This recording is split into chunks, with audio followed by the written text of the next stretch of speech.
Oi, oi! Estamos de volta aí. Não sei o que aconteceu, caiu a live, mas a gente insiste aqui, vamos lá. Vamos ver se o Instagram notifica o pessoal aí. Vamos retomar o bate-papo aqui. Caiu do nada aqui, não sei o que aconteceu. Vamos ver aqui, visualizar.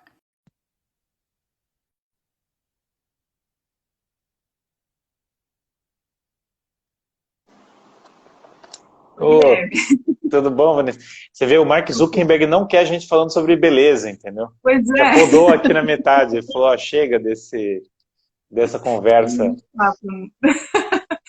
Mas vamos lá, a gente vai insistir, né?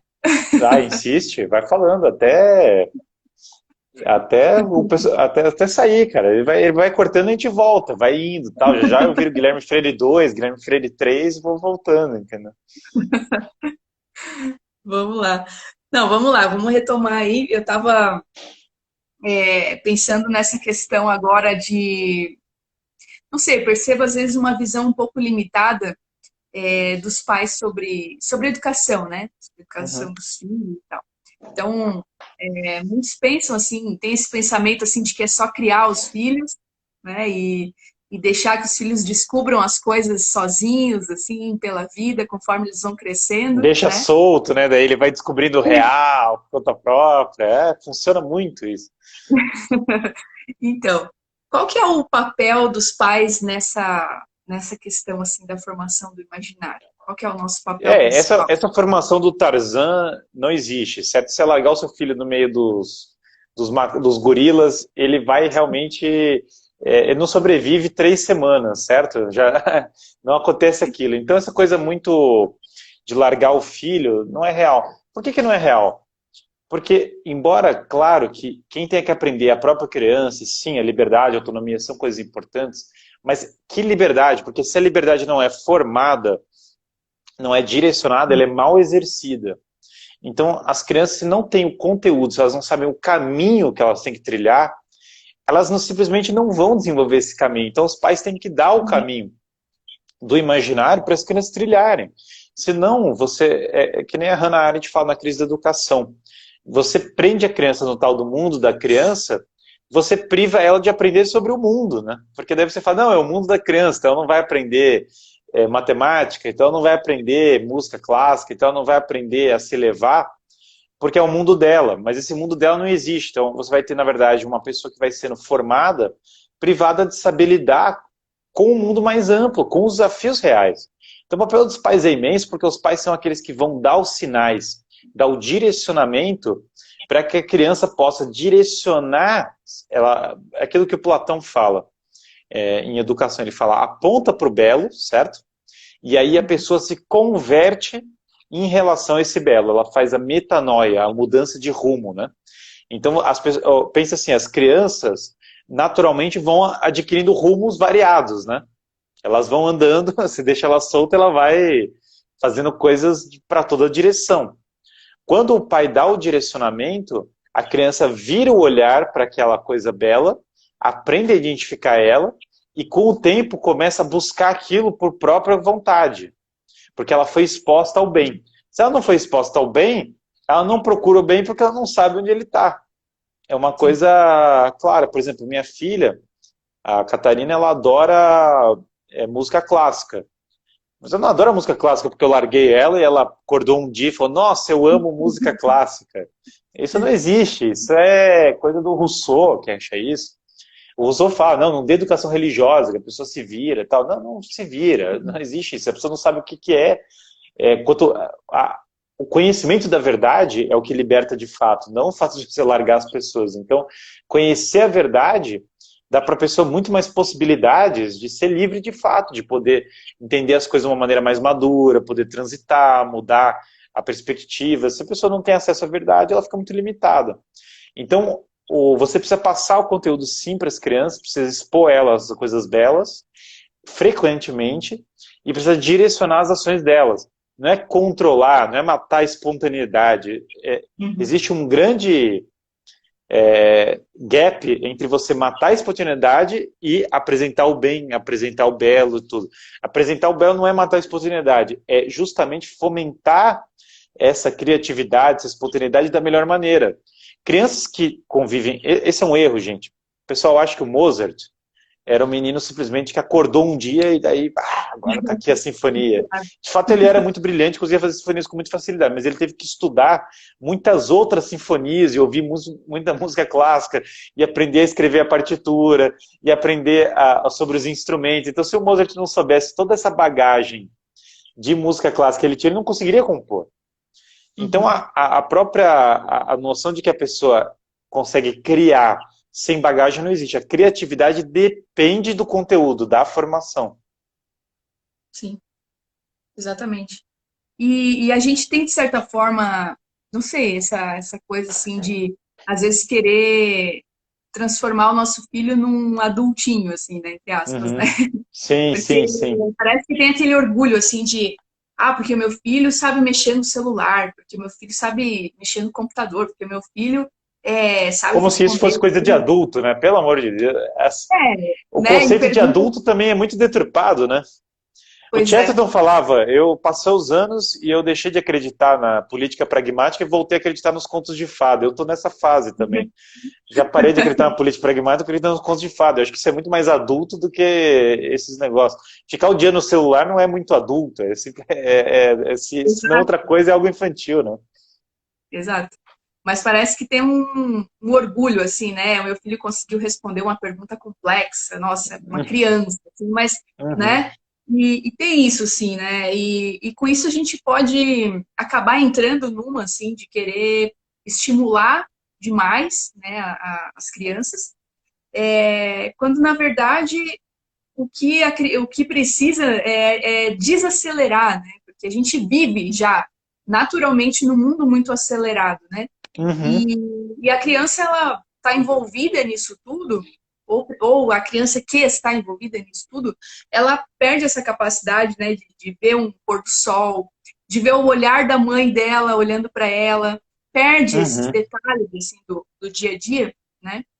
E, e aí perde também essa questão da curiosidade, né, que é própria da criança, esse encantamento que ela tem, né, com as coisas e tal. Você pode comentar um pouco sobre isso? Claro, a criança tem que ser criança, isso é evidente. Agora, ser criança é se elevar, tem que elevar a barra dela. Aquele livro da Catherine Lecuyer, né, que é o Educar na Curiosidade, ele tem um grande acerto, ele tem um grande erro, certo? Qual que é o grande acerto dele? Ele faz uma ressalva desse mundo cheio de estímulos, de telas celulares, de não sei o que é um estímulo negativo, né? Qual que é o erro que eu vejo na Catherine Lecuyer?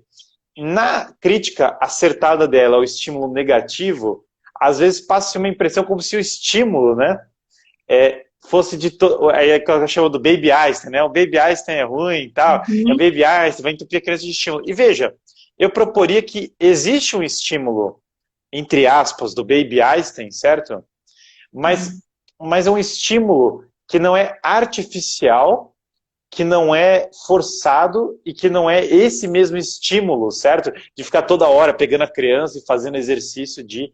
Então, isso não transparece tanto no livro dela, isso, mas existe que é justamente esse elemento, não é só a questão de deixar a criança exercer a curiosidade dela em relação à natureza, não é só questão de deixar a criança exercer a curiosidade dela em relação a outras coisas, mas é também os pais apresentarem conteúdo de valor para as crianças, mas esse conteúdo de valor de uma maneira natural, de uma maneira correta. É um exemplo muito simples. Aqui tem uma Bíblia para criança, do Padre Reginaldo Manzotti. Entendeu? Tem aqui a Bíblia, meu momento carismático aqui. Então tem essa Bíblia aqui da Padre Reginaldo Manzotti, que é daqui da cidade, não sei nem onde está, mas está por aqui. A Catarina simplesmente, eu queria até ter ela para mostrar, mas não vou achar. A Catarina ama isso. Até que tem outra coisa legal, que é os contos de fada do Hans Christian Andersen, que é bem legal.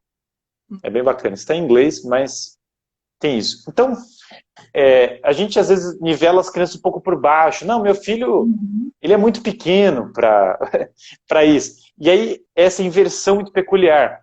A criança, ela não é muito pequena para coisas ruins e daí ela é muito pequena para coisas boas, certo? Então isso eu vejo o tempo todo na educação. Então para dar um celular, não, ela já é autônoma para poder ter um celular.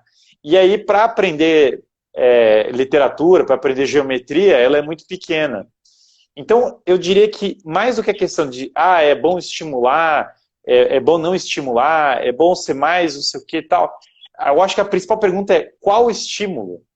Qual dose? Qual a forma que é apresentada? Qual a qualidade do estímulo que está sendo dado?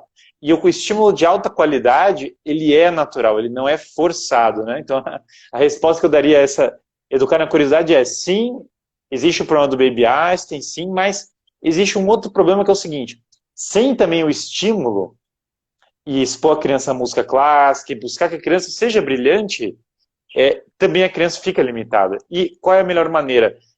Os contos de fada, a música clássica, não sei o que, são um bom caminho para isso. Então existem doses que eu posso dar para a criança de estímulo, de inspiração, né? Que vão formar as vidas dos santos, apresentar as vidas dos santos. A Catarina, a gente incentiva ela a conversar, ela tem um palitinho. Tá? Esse está aqui. Deixa eu pegar. Eu vou achando as coisas aqui. Esse é o palitinho da Santa Catarina, né? Que foi do aniversário dela. E daí ela pega o palitinho da Santa Catarina e ela conversa com a Santa Catarina. Ela pega ali e vai conversando, fala com a Santa Catarina. Ela conta das dificuldades dela para Santa Catarina e tal. E vai comentando. Isso é formação do imaginário. E é o melhor tipo de formação do imaginário que tem. Uma coisa muito prática, muito simples. E é um tipo de estímulo que você dá para a criança que rende muito, né? Então, não é uma coisa artificial, uma coisa que é natural, ela pega o palitinho, vai falando, tal, vai tendo esse relacionamento, né? E é o melhor tipo que tem. A formação os santos é um dos melhores tipos de formação do imaginário que tem, das mais puras e límpidas, que a pessoa pode ter acesso, né? Não é só a ficção. Os contos de fada aqui do Anderson são muito bons também, claro. Mas você tem aí várias formas de formar esse imaginário de uma maneira que não fica artificial, né? Sim. E até interessante que eu estava lembrando que você falando, eu estava lembrando que a gente está lendo aquele livro das Crônicas de Nárnia aqui para as crianças, né? Então a Que Giane, bom. ela já é mais velha, então ela já para do lado, já entende muito mais, assim, ela está com 7 anos. E os pequenos, os gêmeos, vão fazer 4 anos semana que vem. E eles param um pouco do lado, mas eles ficam brincando. Mas é engraçado porque eles vão absorvendo aquela linguagem e muitos podem pensar assim, mas é uma linguagem muito complexa para uma criança de 4 anos, né, e tal.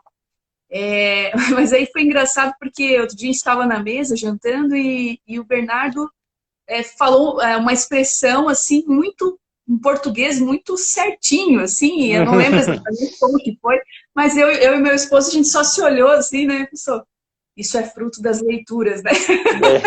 Porque Que isso, bom, que claro, essa maravilha. questão da gente achar que subestimar, na verdade, a criança, né? Isso. E deixar de apresentar nessas coisas que são coisas tão boas, né? E que eles vão absorvendo. A gente que acha que não, né? Não, a Catarina, muita gente se impressiona com ela, mas a gente não faz nada demais com a Catarina. A gente vai. Assim, é comum. Não é, a Catarina. Não, não é. Gente, não é questão assim, ela nasceu. Não. Todo dia eu pergunto para ela, como foi seu dia? Conta para mim seu dia. A Ana senta com ela e vê essa Bíblia. Pega essas cartinhas. Agora tá com esses cartõezinhos, veio da minha biblioteca católica, tem uns cartõezinhos assim que tava. E ela tava com eles aqui, ela tava me explicando quem era quem nos cartõezinhos e tal, né? E aí ela explicando os cartõezinhos, teve um cartão que eu peguei aqui, isso ela tem 2 anos, aí ela pegou o cartão e falei assim, ó, Kate, ela falou assim, esse é São Martim. Falei, Kate, não é São Martim, isso é Moisés. Aí ela olhou e falou, é verdade, papai, muito bem, viu? Parabéns, papai, você acertou. Então ela às vezes fala frases inteiras, assim, não, mamãe, você está equivocada. Ela fala umas coisas assim totalmente fora da... E isso porque se incentiva ela para uma coisa acima do que ela está. Então, às vezes, a gente torna a criança um pouco tem que preservar a infância da criança, deixar ela brincar, deixar ela ser criança, sem adultizar a criança, que isso é terrível, isso é uma besteira. Mas, por outro lado, tem que constantemente elevar a criança. Não pode tratar a criança... Ser criança não é ser idiota, certo? Eu, inclusive, quando era criança, detestava quando falava comigo como se fosse idiota. Assim, falava assim, não sei o que, tal, tal, tal. Eu já olhava aquilo... Sempre tem aquela tia, sabe? Tia, a amiga da avó, entendeu? Que chega para você tem 12 anos, é pequenininho, tal. Então, essas coisas são ruins. Agora, por outro lado, a gente tem uma confiança, às vezes, não, o Netflix não tem problema, não, meu filho já sabe o que ele está fazendo. E não sabe, na verdade, eu não sei nem... É só pensar na gente. Eu, com 18 anos, não sabia o que eu estava fazendo nas coisas. Que dirá quando eu tinha 15, que dirá quando eu tinha 14. Se eu, com 18, não fazia a menor ideia do que eu estava consumindo, fazendo, direcionando a minha leitura, nos filmes, não sei o quê, por que os nossos filhos são diferentes? É isso que é o raciocínio que eu acho que às vezes tem que ser feito. Por que do nada eles, quando chegam nos 13, 14 anos, já deveriam saber o que é melhor para eles? Não sabem. Então a gente tem que fazer um grande esforço de educação para poder direcionar isso em todas as faixas etárias, né? E eu dei muita formação para adolescentes, e essa fase dos 15 aos 18 anos é um período extremamente formativo. Dos 20 aos 25 é um período extremamente formativo. Quem de nós era extremamente maduro aos 21? Ainda mais hoje em dia, que o pessoal amadurece com 62, né? Porque hoje a adolescência foi passando, né? Agora a adolescência vai até os 40 anos, né? O cara está na adolescência com 40 anos. Então esse amadurecimento... O George Washington, com 18 anos, tinha 2 filhos, tinha lutado em mais de uma guerra e já estava casado, 2 filhos, cuidando de uma fazenda e já tinha lutado em 2 guerras. Hoje, com 18 anos, o menino não sabe quebrar um ovo. Então, assim, você está vendo uma infantilização excessiva. Agora, essa infantilização é isso que o pessoal tem que entender. Não é o Crônicas de Nárnia ou Conto de Fada que cria essa infantilização. É o contrário. Aliás, o Crônicas de Nárnia ou Conto de Fada, ele está abrindo a pessoa para algo transcendente, para uma possibilidade mais elevada. O que cria essa infantilização são os vícios, são justamente expor a criança aos vícios, não a uma imaginação mais ampla. Então, às vezes o pessoal pensa, não, mas é que ficção é mentirosa. E isso aqui é verdadeiro, o que está aqui na notícia, na Globo é verdadeiro. Raramente o que está na Globo é verdadeiro. E raramente o que está na ficção boa é mentiroso. No Senhor dos Anéis eu nunca vi uma mentira, eu só vejo verdades. Eu já vi vários orcs no mundo real, já vi pessoas heróicas, já vi tudo aquilo que tem no Senhor dos Anéis. Mas as verdades do noticiário muitas vezes são mentirosas. Então a gente tem que aprender a se acostumar com o fato de que ficção não é a mesma coisa que mentira. Do mesmo modo que não ficção não é a mesma coisa que verdade, né? Isso é um conceito equivocado das coisas. Sim. Mas aí entra também um ponto, assim, da gente pensar, quando a gente pensa nisso, você começa a falar que a gente precisa, né, cultivar isso nos nossos filhos e tal, mas a gente pode acabar percebendo na gente um déficit aí, talvez, até de tempo. Puxa, demorei demais para despertar para isso e agora, né? E, bom, você deu um exemplo antes do teu aluno, né, que, enfim, não era uma criança, já era um adolescente, né, como você falou. E então, eu queria que você falasse um pouco sobre isso, assim, né? Como é que é esse caminho, assim, depois que a gente é grande, depois que a gente é adulto? Ah, sim. Bom, gente, mas eu acho, veja, não tem tarde demais. Não tem tarde demais. Olha, eu tenho 50 anos. Tá ótimo. Tá, para começar a estudar ainda tem bastante tempo para estudar. Tá ótimo. Começou, já tá bem. Ah, mas era melhor se eu tivesse sido formado no bem, no belo e verdadeiro desde o berço. Bom, sim, talvez. Você veja que Santo Agostinho, por exemplo, ele só foi se deparar com uma formação, foi o maior doutor da igreja, doutrinalmente falando, antes de São Tomás.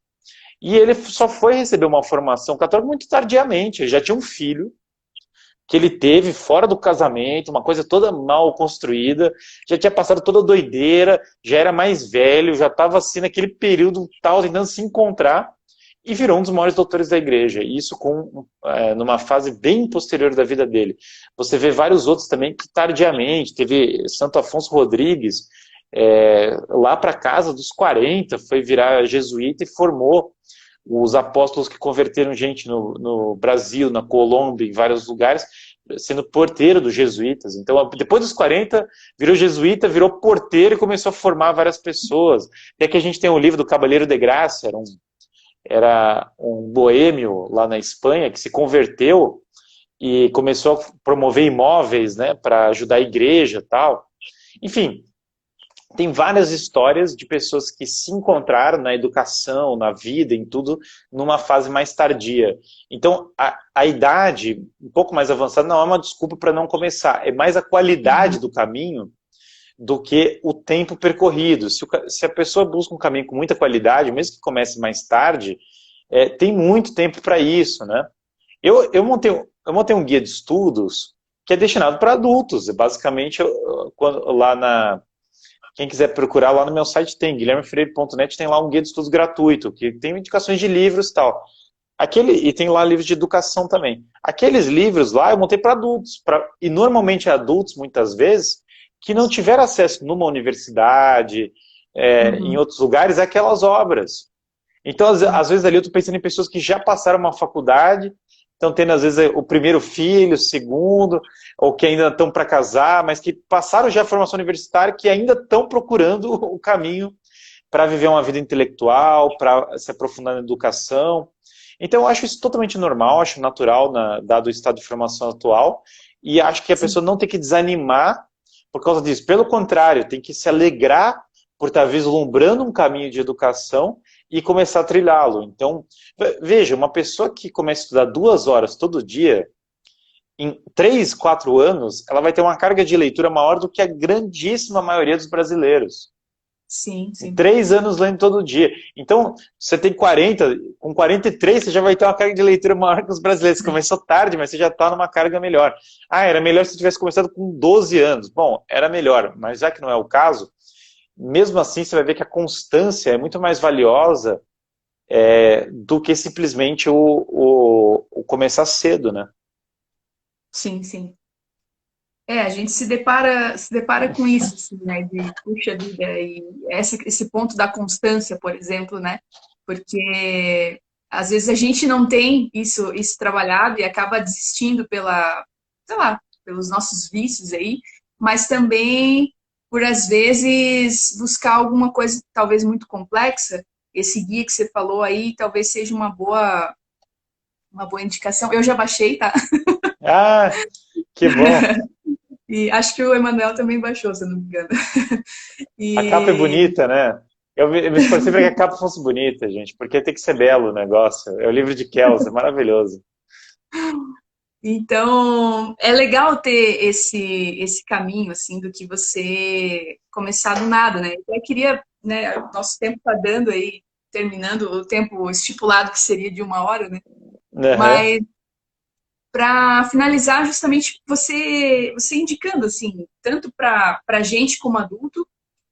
Você deve ter várias indicações aí, né? Mas de repente uma que a gente possa, né, começar assim, tanto de um livro quanto de um filme, né? Ah, claro. Que trabalha Uhum. essa questão da formação do imaginário para a gente e também para os nossos filhos, né? Sim, sim. Eu vou dar 4 indicações. As 4 estão lá no guia, mas eu vou dar as 4 já de aqui. Primeira indicação, Ortodoxia, do Chesterton, A Ética da Terra dos Elfos. Não lembro agora se é o terceiro capítulo, talvez seja, um capítulo do Ortodoxia. Maravilhoso, absolutamente maravilhoso. Um filme, O Segredo de Kells, trata de formação do imaginário esse filme, é sobre o livro de Kells, que é a capa do guia lá, que é uma coisa maravilhosa, é uma obra medieval belíssima, e é um filme fácil de se achar, esse filme trata desse tema da educação no imaginário, o livro é sobre isso. Outro livro maravilhoso sobre o tema é A Abolição do Homem, do C.S. Lewis. Livro maravilhoso, super bom, trata de educação, é o livro do Lewis sobre educação, né? A abolição do homem. A abolição do homem é a perda da educação imaginária em grande parte, né? Do que tem de melhor dela. E um outro filme que eu indicaria também é A Felicidade Não Se Compra. A pessoa falou que não ouviu bem, eu não sei qual foi, mas recapitulando foi Ética da Terra dos Elfos, que está dentro do Ortodoxia do Chesterton, Abolição do Homem, C.S. Lewis, Felicidade Não Se Compra, do Frank Capra, o filme, e O Segredo de Kells, que eu não lembro agora o diretor, é um diretor irlandês, o filme irlandês, mas é um filme maravilhoso sobre esse tema, né? Tá aí já alguns, né? Tem mais coisas também. Eu tenho vários filmes sobre educação também, quem quiser depois eu vou indicando, mas não dá para indicar mil coisas, eu vou indicar só esses quatro, senão o pessoal se dispersa. Olha, o pessoal tá falando ali de para crianças, né? Fábulas, poesias, contos. Uhum. Uma dica muito boa para quem for sempre procurar fábulas para as crianças. Primeiro leia a fábula, porque normalmente os Uhum. fabulistas, os autores de contos de fada, eles escrevem alguns contos de fada ótimos e outros ruins, então você tem que ler antes de passar para a criança. Então leia, Sim. faça a triagem, mas já de imediato o Ésopo e o Fedro são os dois grandes fabulistas clássicos, né?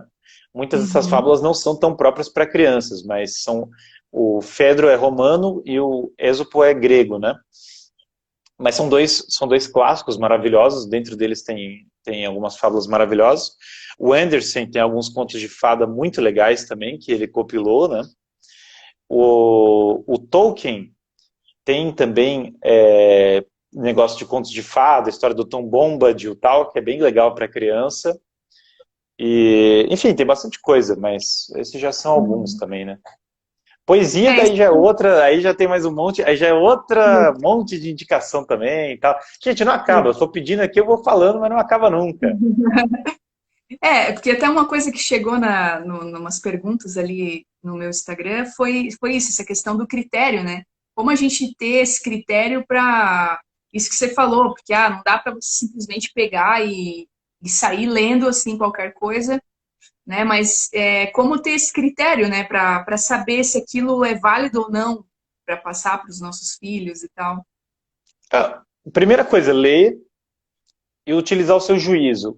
O ponto é o seguinte, o pai e a mãe vão ter que estar sempre estudando e aprendendo, certo? Esses livros que eu passei já dão um norte muito bom nessa linha. Com uma Sim. bibliografia boa, se você vai frequentemente lendo uma bibliografia boa, com o tempo você adquire o critério, é uma coisa que é inevitável. Se o pai e a mãe estão sempre lendo livros bons, é Uhum. inevitável, simplesmente adquire o critério. Cara, se uma pessoa leu a obra inteira só do Chesterton e do Lewis, que eu citei aqui, mas só o Chesterton, que é melhor que o Lewis ainda, a obra inteira do Chesterton, ela já tem critério para julgar as obras. Meu Deus, como assim tal? Cara, é muito profundo, é muito critério, muita coisa boa. Então, se a leitura, se a pessoa tiver uma carga, com o tempo vai ter cada vez mais. Mas existe, Uhum. com leituras boas, com direcionamento bom, as pessoas vão adquirindo bom senso. Então, simplesmente você lê aquilo que você está fazendo. Uma coisa que já mudaria totalmente a vida dos pais. Assista antes o que você vai passar para os seus filhos e leia antes o que Uhum. você vai passar para os seus filhos. Se você fizer isso, já dá-se uma mudança qualitativa gigantesca. Veja, outro dia a gente estava ali, estava um lugar que estava passando TV e estava lá o Superman feminista. E é um desenho que você olhava lá, parecia inocente, e era tipo feminismo, lá para criança de 6 anos, sei lá. Então, o seu pai assiste, ele percebe isso, não é algo que é impossível de ser percebido. Mas o que Uhum. acontece? O pai simplesmente deixa a criança lá vendo sem saber o que que era, né? Então, Sim. eu acho que essa triagem prévia é fundamental, né? Importantíssimo, né? Sim. Ó, a Karina tá pedindo para repetir a primeira indicação, que eu acho que foi do Chester, como é que você falou, O Ortodoxia, né? a ética da terra dos elfos. Adoro esse trecho. Já li umas Uhum. 1000 vezes e vou recomendar até o final da minha vida. Como eu disse, a primeira aula que eu dei na vida foi sobre o Chesterton. Se Deus quiser, a última vai ser também. Vou ficar dando aula sobre o Chester até morrer, porque o cara tá certo. Eu rondei um monte de coisa, gente. Passei governo, faculdade, mestrado, casei, tive filho e continuo achando que o gordinho tava certo mesmo. O negócio é. Os caras falam pra mim, não, não, vai, agora eu pego um negócio mais complexo, uma coisa mais não sei o quê. E aí eu rondei todas essas coisas, li todos os negócios e tal. Falei, cara, o gordinho tava certo, o bom senso, o bom humor, elfos, é isso mesmo, entendeu? O negócio é por ali mesmo. Show de bola. Muito bom, Guilherme. Muito bom esse bate-papo aí. Agradeço demais aí a tua presença aqui mais uma vez e compartilhar tanta coisa boa. Daria para ficar aí a noite inteira, né, conversando, porque Ah, assunto não não, uma falta. alegria, é. O Instagram caiu, voltou, daí a gente perde a noção do tempo. Eu falaria várias vezes, esse assunto eu amo. minha esposa falou assim, como é que você faz tantas lives assim, tal, você vai indo no embalo? Eu falo, gente, esses assuntos são apaixonantes. Eu falo por eu estou o tempo todo meditando sobre eles, lendo e pensando. Então é uma maravilha, é uma alegria para mim. E continue, né? Porque a gente está aproveitando muito aí os conteúdos que você está colocando. Não, que é isso, nada demais. Muito obrigada mesmo, Guilherme. Um abraço para a Ana aí também, para as crianças. A Ana já vai E, ficar realizada aqui, só com esse abraço ela já vai ficar feliz, tá? Ela é fã da Vanessa num nível altíssimo, assim. e já Tem a aproveito, Vanessa né? na maior estima. Que legal. Eu já aproveito também porque eu tô ganhando bebê daqui a umas semanas aí, provavelmente. É, a Ana Mas, falou, gente, a live tem que ser agora, senão a Vanessa vai ter o filho já exatamente. agora. Mas assim que as coisas entrarem no eixo aqui, eu quero voltar aí com uma live para a gente falar sobre as questões da mulher. Eu vi você fazendo uma postagem muito interessante Ah, é, da e, Regine Pernu, né? e acho que a gente pode trazer bastante conteúdo aí sobre esse assunto também aí, né, o papel da mulher, esses aspectos que hoje estão se perdendo muito. E já deixo engatilhado aqui uma próxima live aí para a gente conversar sobre isso. Que maravilha, vai ser um prazer imenso. Muito obrigado aí, Vanessa, foi maravilhosa essa conversa. Muito bom. Pessoal, aproveitem, né, para compartilhar essa live, né, com as pessoas aí que vocês conhecem, porque realmente foi um conteúdo muito bom e as pessoas precisam ouvir isso, né?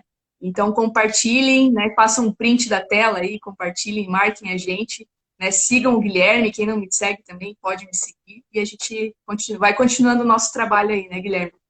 É isso aí, vamos em frente, gente. Muito bom, hein? Quem chegou aqui pelo meu perfil, não deixe de seguir a Vanessa também. O conteúdo dela é muito bom, muito legal. A gente acompanha sempre aqui, eu e minha esposa. E vai ser muito, muito legal aí para vocês. Legal. Um abração, então. Um abraço, pessoal. Até mais. Gente, um grande abraço. Tchau, tchau.